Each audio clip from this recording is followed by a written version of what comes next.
Des t-shirts colorés ou à paillettes, des vestes chics, 100% lin. Dans cette boutique, cette matière est parmi les préférées des clientes. Quand on pense au lin, on pense à une matière un peu rustique.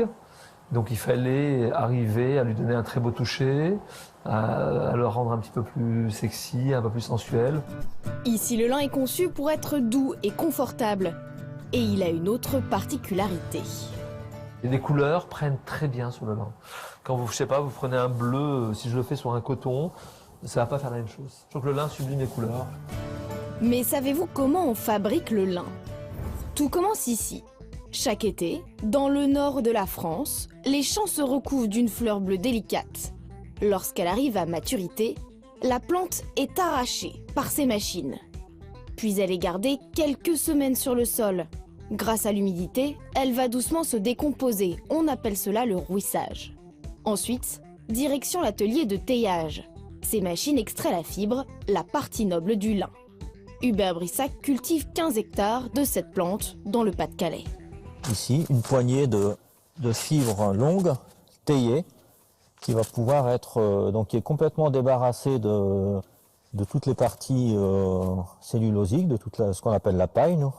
Ça part chez nos clients, les peigneurs et filateurs, qui vont ensuite faire le fil de lin. Avant de se transformer en vêtements, en drap ou en rideau, le lin, une fois filé, va être tissé ici, à quelques kilomètres des champs.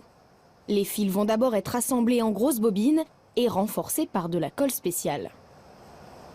C'est très important cette étape parce que nous allons ourdir des chaînes et ensuite les encoller pour donner de la résistance aux fils qui vont subir des tractions au métier à tisser. Donc c'est une étape très importante avant le tissage. Après plusieurs étapes, le lin est tissé par l'une de ces 28 machines qui peuvent contenir des milliers d'aiguilles chacune.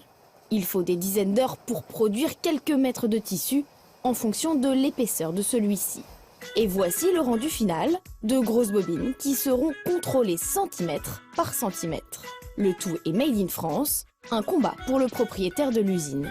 Nous voulons maintenir notre production made in France. Il s'agit de faire des produits innovants, des produits différents que de tout à chacun à travers le monde ne peut pas copier ou ne peut pas faire pour nous concurrencer à des prix sur lesquels nous serons forcément moins compétitifs. Le mètre carré de lin se vend ici entre 6 et 60 € en fonction de différents critères comme la couleur, la densité ou la souplesse. En plus, ce tissu a de nombreux avantages.